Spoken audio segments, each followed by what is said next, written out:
Meus queridos e amados irmãos, eu vos saúdo com a gloriosa paz do nosso Senhor e Salvador Jesus Cristo.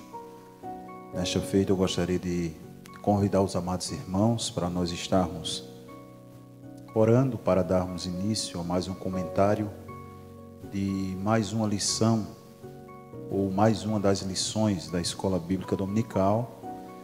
Eu gostaria de começar orando para que Deus venha se utilizar das nossas vidas no abrir e fechar da nossa boca. Oremos.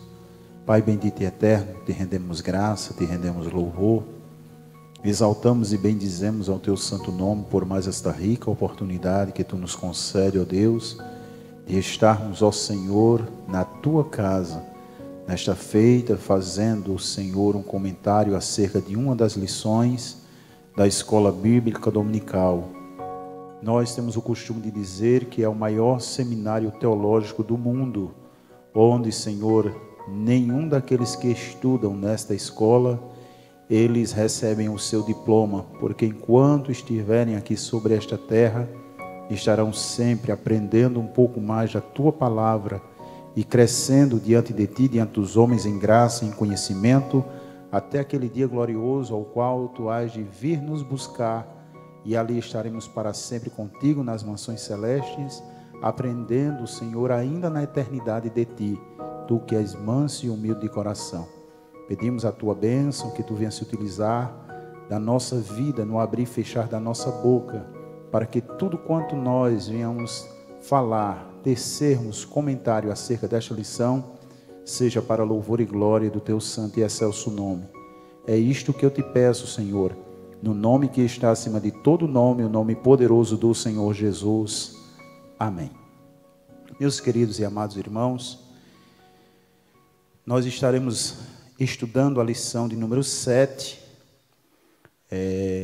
que no domingo, que será ministrada em todas as congregações, dia 16 de maio de 2021, e esta lição que nós estaremos tecendo o comentário tem por título o Ministério de Profeta. O texto áureo desta lição vai nos trazer o seguinte: e a uns pôs Deus na igreja, primeiramente apóstolos, em segundo lugar profetas, em terceiro doutores, depois milagres, depois dons de curar, socorros, governos, variedade de línguas. 1 Coríntios, capítulo 12, versículo de número 28. A verdade prática vai nos dizer: o ministério de profeta é fundamental para a Igreja de Cristo nos dias atuais. A leitura bíblica em classe se encontra em 1 Coríntios, capítulo 12, versículos de número 27 ao versículo de número 29, e Carta de Paulo aos Efésios, capítulo 4, versículos de número 11 ao versículo número 13. Nos diz assim a primeira leitura, que se encontra em 1 Coríntios, do 12, capítulo 12, dos 27 ao 29. Ora, vós sois o corpo de Cristo e seus membros em particular. E a uns pôs Deus na igreja, primeiramente apóstolos, em segundo lugar profetas, em terceiro doutores, depois milagres, depois dons de curar, socorros, governos, variedades de línguas. Porventura são todos apóstolos, são todos profetas, são todos doutores, são todos operadores de milagres. Efésios capítulo 4, versículo 11 por diante, que diz: e ele mesmo deu uns para apóstolos, e outros para profetas, e outros para evangelistas, e outros para pastores e doutores, querendo o aperfeiçoamento dos santos, para a obra do ministério, para a edificação do corpo de Cristo, até que todos cheguemos à unidade da fé e ao conhecimento do Filho de Deus, a varão perfeito, à medida da estatura completa de Cristo. Amém.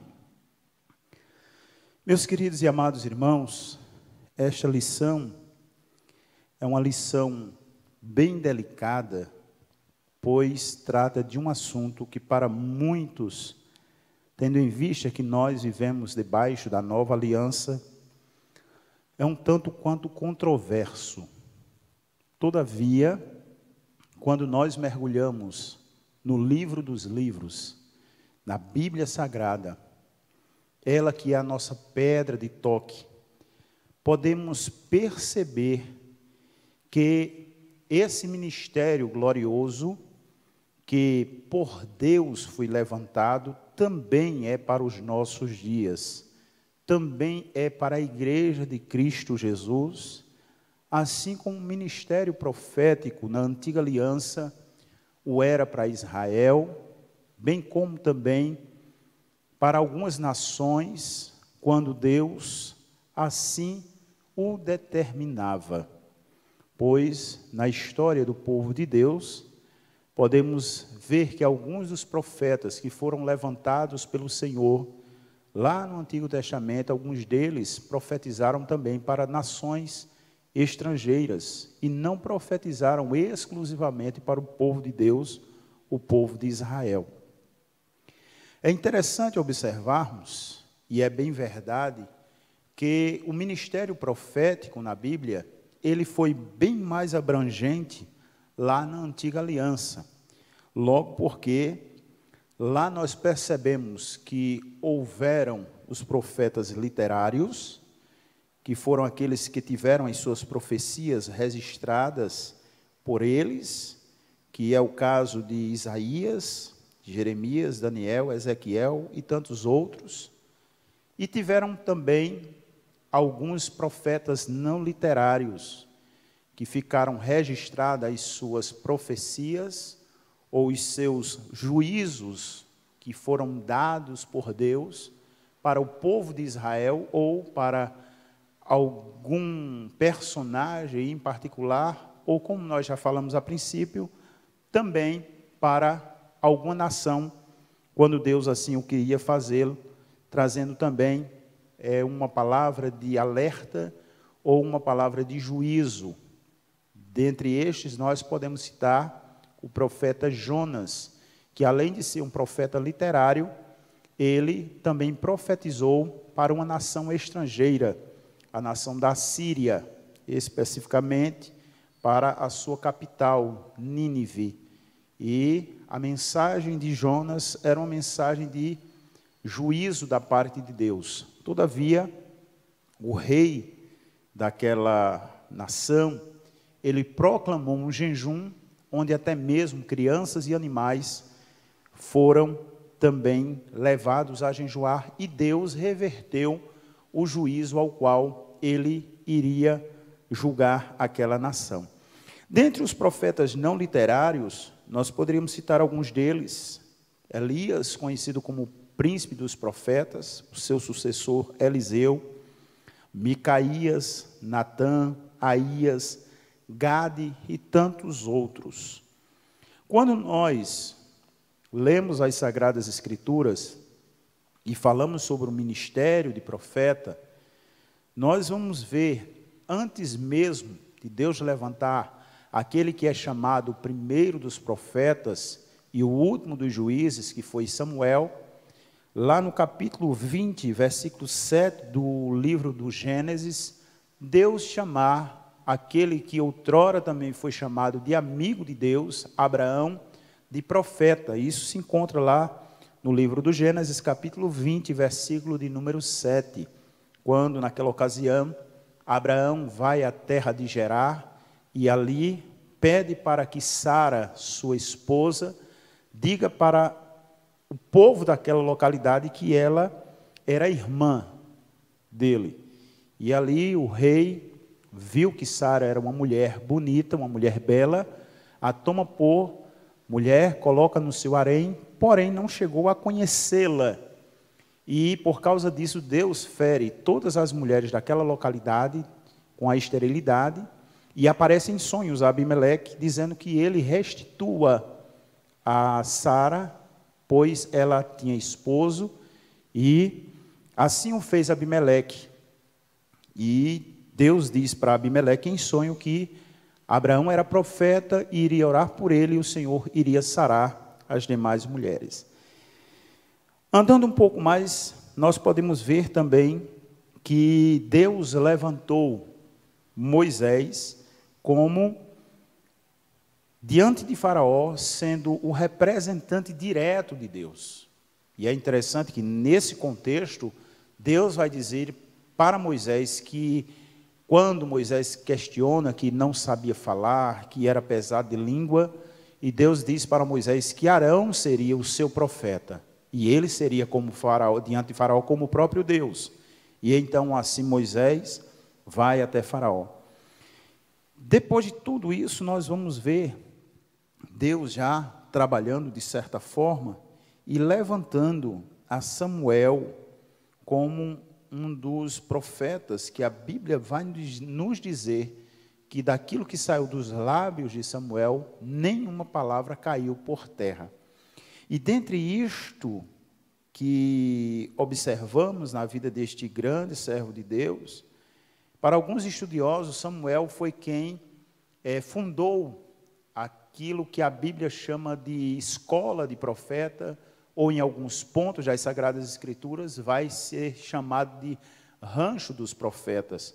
Isso está lá em 1 Samuel, capítulo 10, versículo 5, no mesmo capítulo também o versículo 10, e no capítulo ainda 19, o versículo 20, que eu gostaria de fazer menção, porque esse versículo, ele chama, ou me chamou bastante atenção, porque mostra de forma bem clara que dentre aqueles filhos de profetas que estavam aprendendo o ofício, de profeta, mostra que Samuel era o líder deles. 19 e 20, que vai dizer assim: então enviou Saul mensageiros para trazerem a Davi, os quais viram uma congregação de profetas profetizando, onde estava Samuel, que presidia sobre eles, e o Espírito de Deus veio sobre os mensageiros de Saul, e também eles profetizaram. Então, dentro desse contexto, na antiga aliança, percebemos que o ministério de profetas era bem mais abrangente. E quando nós adentramos para aquilo que a lição desse trimestre propõe para nós estudarmos acerca deste importante assunto, que, como nós falamos a princípio, é bem atual, vai tratar dessa questão do profeta do Antigo Testamento.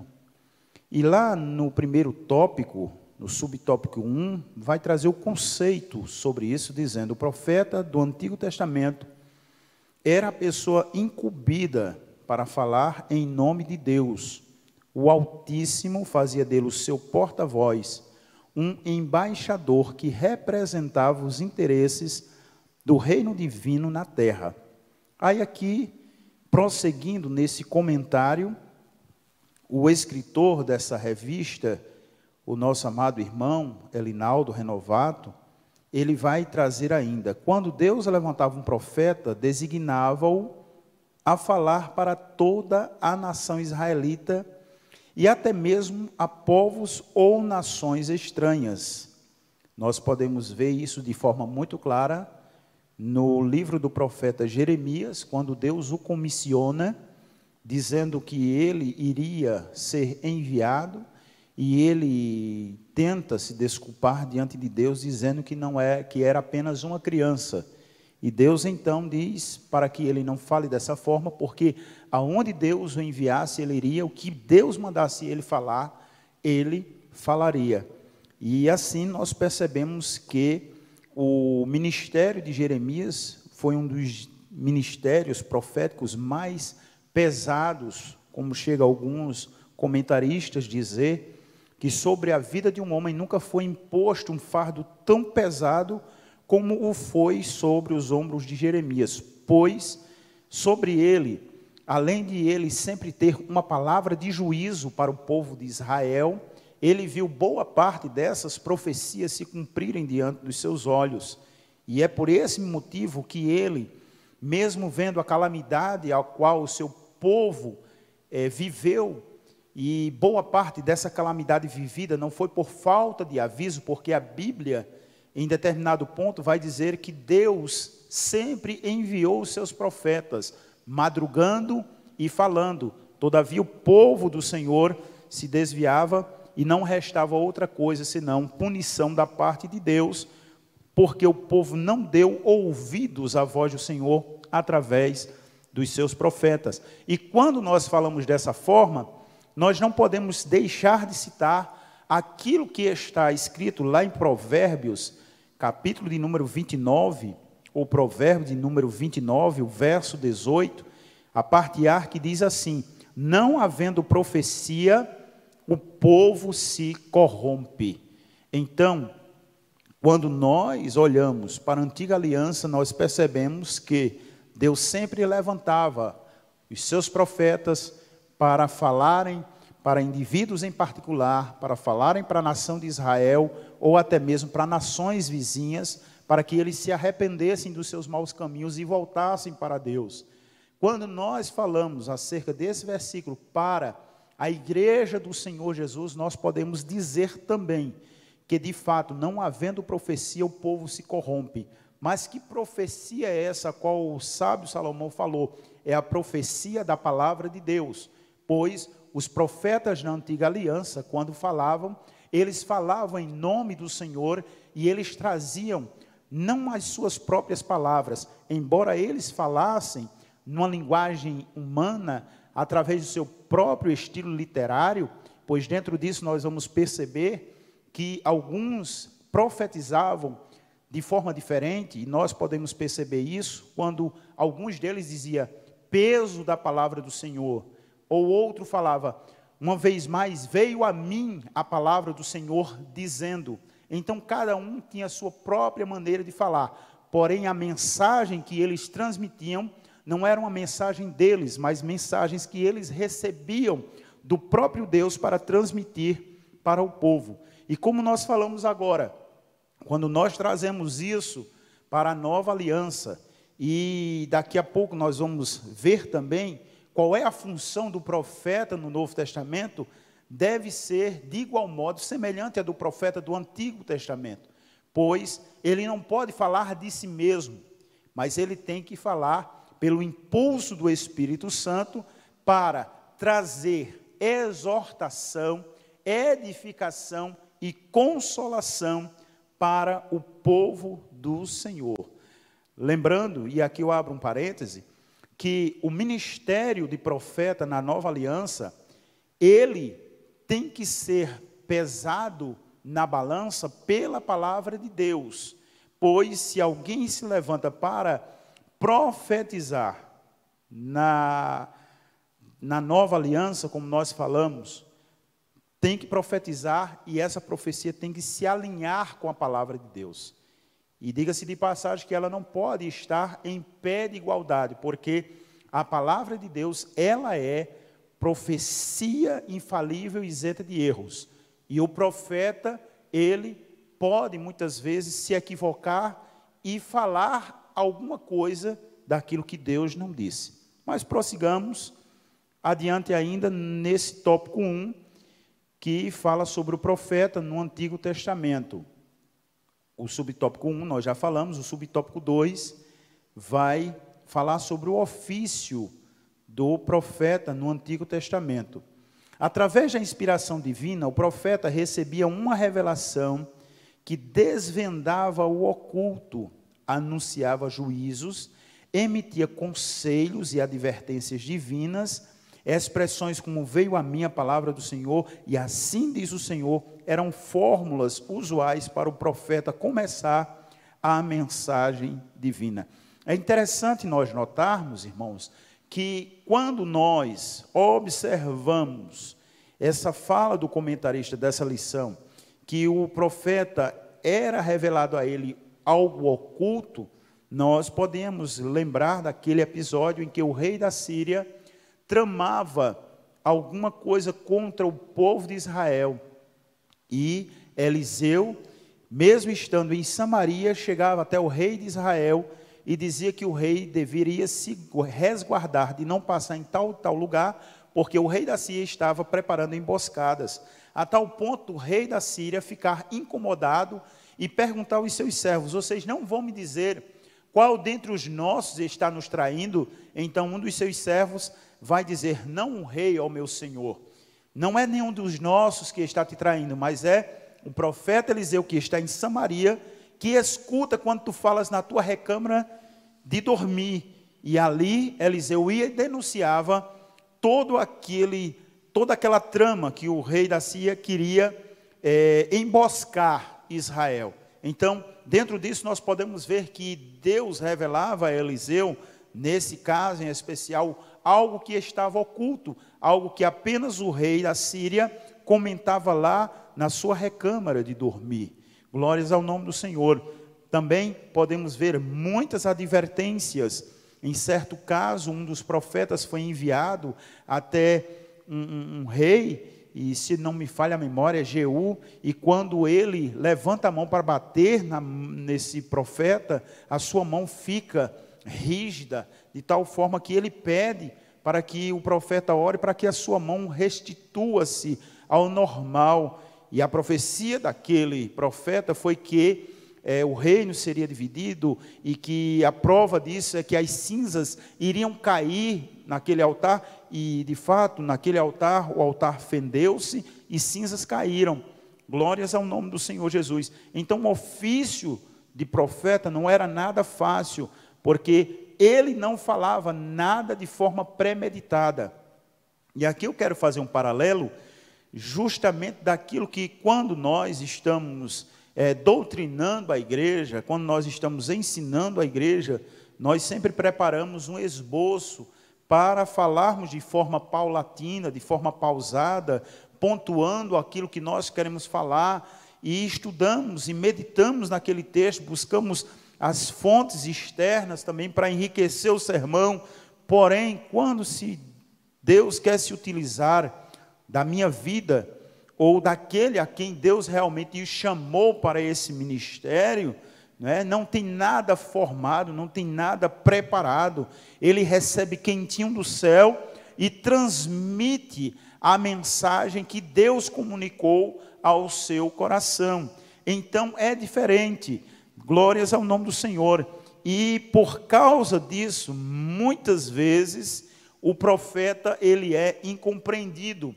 Muitas vezes o profeta ele é rejeitado, porque o profeta verdadeiramente que fala de Deus para o povo de Deus, ele não fala aquilo que o povo quer ouvir, mas fala sim aquilo que Deus lhe ordena falar. Bendito seja o nome do Senhor.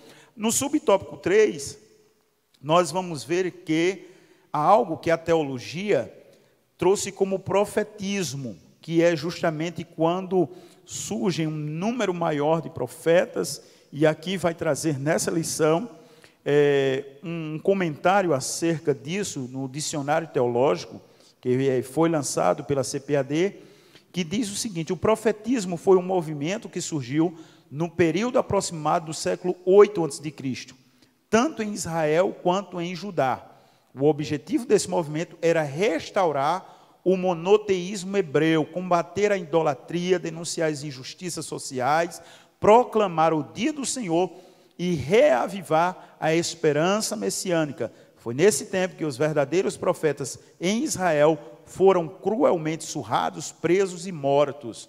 E, dentre eles, nós podemos citar aqueles que mais se destacaram, que foram o profeta Elias, profeta Eliseu. Os irmãos conhecem bem a história, principalmente de Elias, que foi muito perseguido pelo rei Acabe, mas mesmo assim ele não se resguardou e falou aquilo que Deus ordenou que ele falasse para aquele rei que certa feita chegou diante do profeta e disse que Elias era o perturbador de Israel. E Elias, com ousadia de Deus, apontou o dedo de volta para aquele rei ímpio que havia se casado com uma mulher ímpia, perversa, e disse: perturbador de Israel és tu, e a tua casa, porque o verdadeiro profeta de Deus, ele não tem a sua vida por preciosa, mas ele quer tão somente cumprir fielmente o ministério que Deus lhe confiou. Bendito seja o nome do Senhor. E aqui, irmãos, eu abro um parênteses para dizer que, infelizmente, vivemos em uma época em que boa parte dos profetas, ou chamados, ou ditos profetas, eles não falam segundo os conselhos e os oráculos de Deus, mas eles falam aquilo que o povo quer ouvir, ou seja, mensagens de autoajuda, ou mensagens para massagear o ego humano. Mas o verdadeiro profeta de Deus, bendito seja o nome do Senhor, ele não fala para satisfazer a A ou a B, mas ele fala para satisfazer aquele que o chamou, que o vocacionou e que pôs as palavras na sua boca. Bendito seja o nome do Senhor para todos sempre. E aí nós vamos ver agora no ponto 2, ou no tópico 2, o profeta no Novo Testamento, que é justamente o ponto central desta lição. Vai falar sobre a importância do termo profeta no Novo Testamento. Quando eu meditava para trazer este comentário desta lição, eu observei uma coisa, eu creio que todos os irmãos também assim o fizeram, e o que me chama a atenção é que estamos estudando agora acerca dos dons ministeriais. E é interessante que estudamos nos domingos que antecederam, falando sobre os dons espirituais que estão alistados lá em 1 Coríntios, capítulo 12, dos versículos 1 ao versículo número 11. E agora nós passamos a estudar sobre os dons ministeriais. E aqui nós podemos afirmar, segundo a palavra de Deus, que os dons espirituais, eles estão disponíveis a todos os cristãos, a todos os crentes, na pessoa bendita do Senhor Jesus, que verdadeiramente nasceram da água e do Espírito, e Paulo vai recomendar que aqueles que desejam, que busquem, e até Paulo vai instruir, dizendo que deve-se buscar os melhores dons. Todavia, os dons de ministério não são para todos. Os dons de ministério são para aqueles a quem Deus determinou, a quem Deus chamou e o capacitou para tal. E dentre estes, o ministério de profeta também está alistado, como nós lemos na carta aos Efésios, no capítulo 4, no versículo 11, que vai dizer que Deus é quem dá. Foi Deus quem deu. E é interessante, e há bem poucos dias atrás, nosso pastor Daniel Nunes, ele vai citar isso, dizendo que o pastor, o evangelista, né, aqueles que são chamados ao ministério, são dons de Deus para a igreja. Então, é Deus quem dá profetas, apóstolos, doutores, evangelistas e mestres para a igreja. E dentro disso, aqui nós queremos abrir esse parênteses e dizer que Deus não deu igrejas a pastores, mas Deus dá sim pastores às igrejas, assim como deu apóstolos, evangelistas, doutores e também os profetas, que é o que nós estamos estudando nesta lição. É interessante, fazendo este paralelo entre os dons espirituais, que acabamos de falar, que está disponível a todos os crentes salvos na pessoa bendita do Senhor Jesus, e também aos dons ministeriais, que estão destinados a alguns poucos que Deus, quem escolhe para o aperfeiçoamento dos santos, como diz os versículos que se seguem. Mas tanto os dons espirituais quanto os dons ministeriais, eles têm a mesma finalidade. Perceba no versículo de número 12, que a última parte do versículo vai dizer que é para a edificação do corpo de Cristo. Então se engana aquele a quem foi agraciado com algum dom espiritual, ou que foi chamado e honrado pelo Senhor com algum dom de ministério, que usa tal dom para se autoproclamar, para se autopromover, porque se assim o faz, está fazendo equivocadamente, porque a função na distribuição dos dons é para a edificação do corpo de Cristo. Não é porque eu sou pastor, eu sou maior. Não. Deus me deu a igreja para servi-la, para ajudar, para que ela venha crescer, ser edificada. Esta é a função pela qual Deus distribui os dons para a sua igreja, seja os dons espirituais, ou seja os dons de ministério, para aqueles poucos, como nós já falamos, que são chamados para carregar sobre si tal peso sobre os seus ombros. Peso este que Moisés, certa feita, achou de fato tão pesado, que pediu ao Senhor que Deus levantasse outros para o ajudar. E Deus retira do Espírito que estava sobre Moisés e distribui sobre 70 daqueles que estavam entre os filhos de Israel, de forma que 2 deles estavam fora do arraial, por nome de Eldade e Medade, que também profetizaram, embora nesta ocasião eles não são chamados de profetas, todavia eles profetizaram também.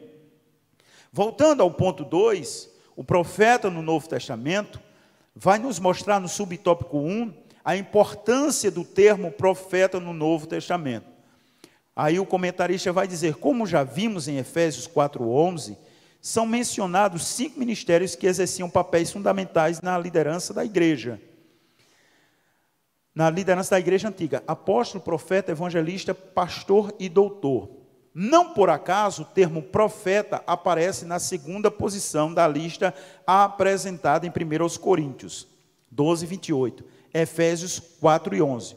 O profeta é identificado 3 vezes na Epístola aos Efésios como alguém que acompanhava os apóstolos. Por que era tão importante a presença do profeta no início da igreja primitiva e também na igreja da atualidade?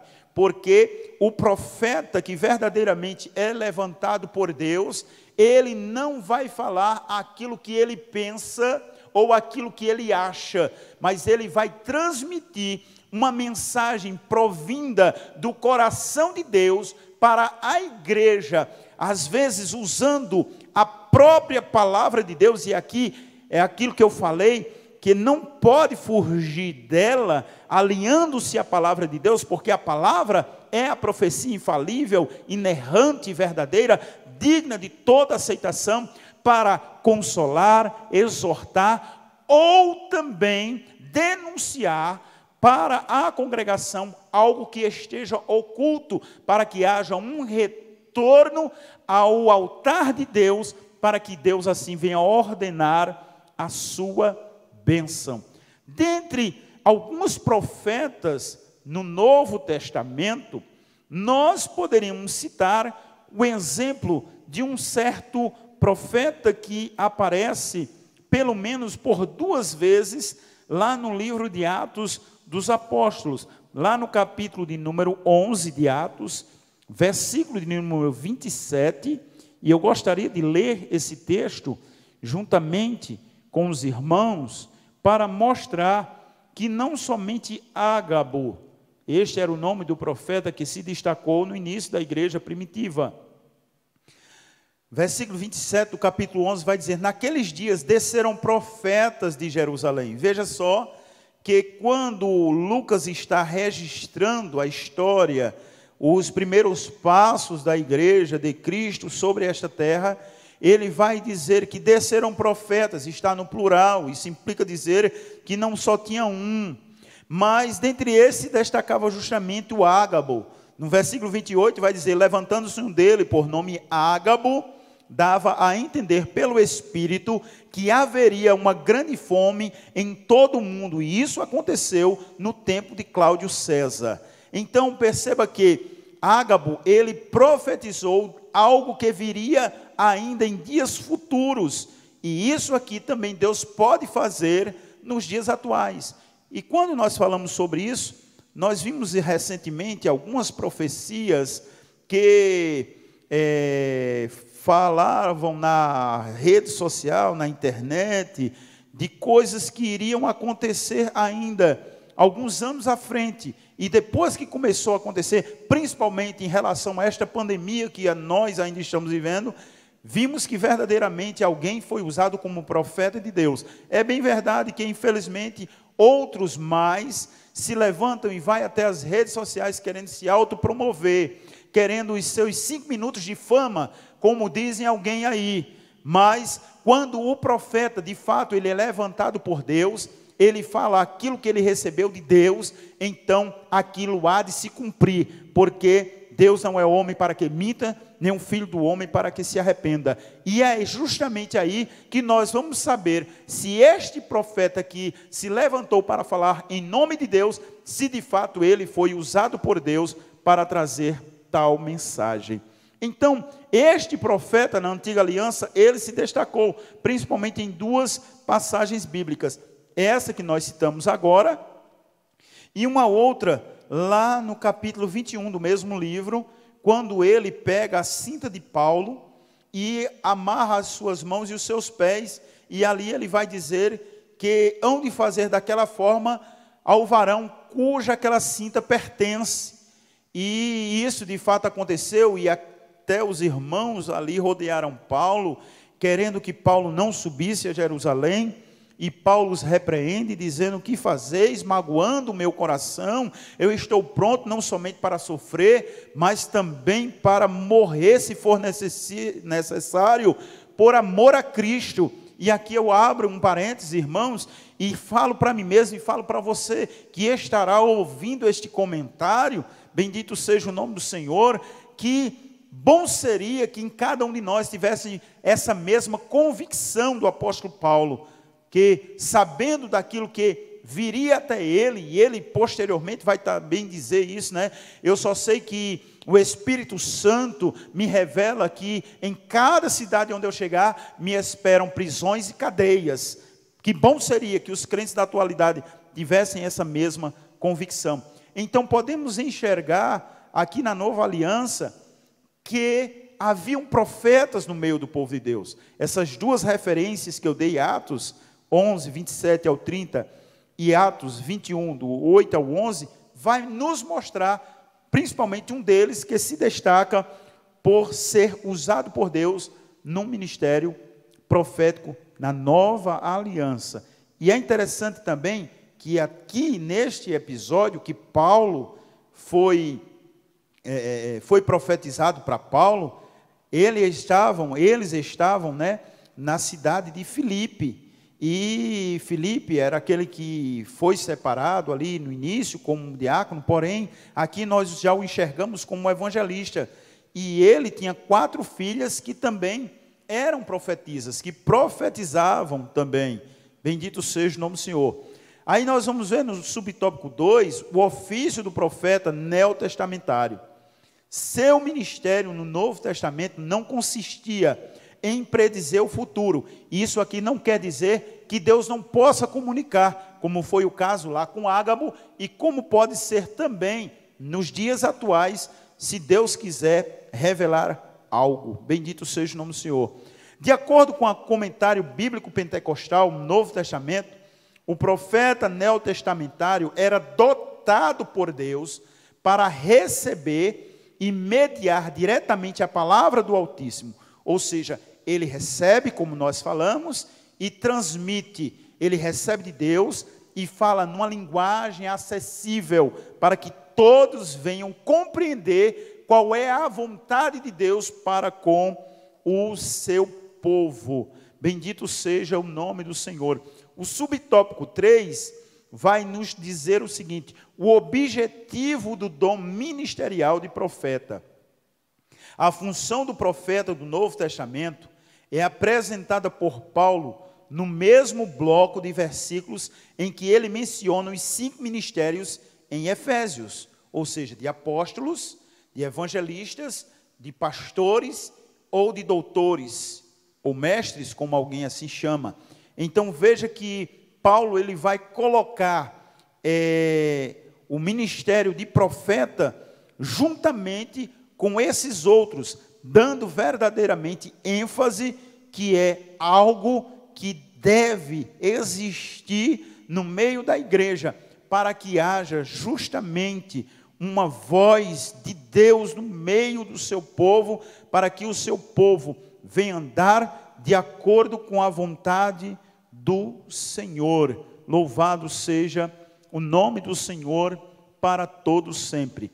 Caminhando já para o fim, irmãos, vem um tópico 3, que fala sobre o discernindo o verdadeiro profeta do falso.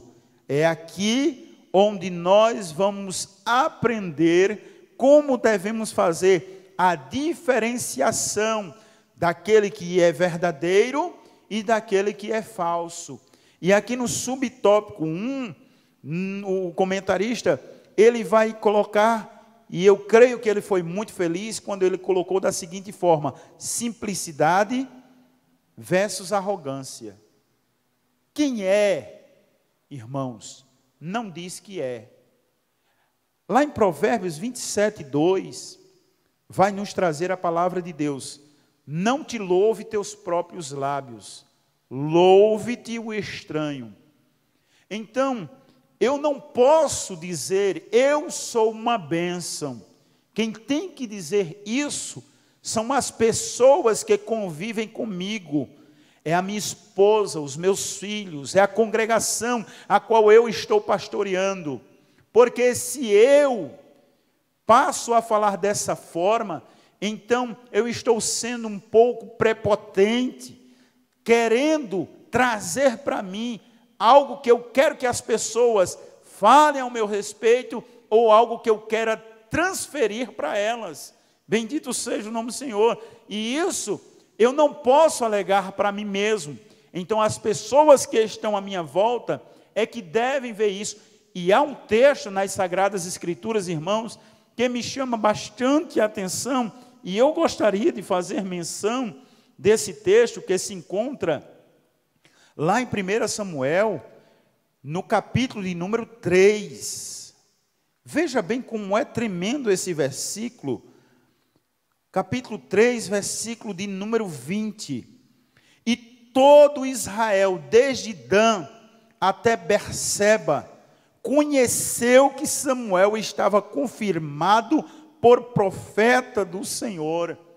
Então, Samuel não saiu com uma placa dizendo, eu sou profeta do Deus Yahvé. Não, não foi necessário.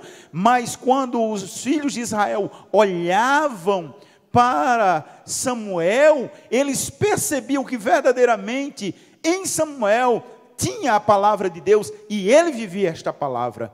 Da mesma forma, quando nós trazemos para a nova aliança, nós não podemos arrogar para nós mesmos aquilo que nós queremos que as pessoas vejam. Se elas veem, então que elas falem. Se elas veem isso em nós, que elas venham e falem. E isso, quando elas falarem, quando nós recebermos, devolvamos a quem de direito, que é o Senhor. Pois, como disse Paulo, porque dele, por ele e para ele são todas as coisas. Glória a ele, pois, eternamente. Amém. Então, discernindo o verdadeiro do falso, nós podemos ver que o verdadeiro profeta de Deus, ele vive na simplicidade.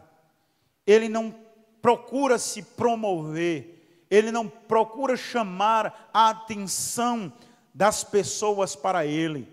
Ele não procura que as pessoas venham até ele, que ele seja aquela pessoa que todos vão em sua busca. Não, ele faz como João Batista foi questionado acerca do ministério de Jesus, que estava florescendo, que estava crescendo, e o de João estava saindo de cena, e alguém quis lançar uma semente de ciúmes lá no coração de João, e João vai falar de forma muito categórica, da seguinte forma: eu disse a vocês que eu não era o Cristo, importa que ele cresça, e que eu diminua.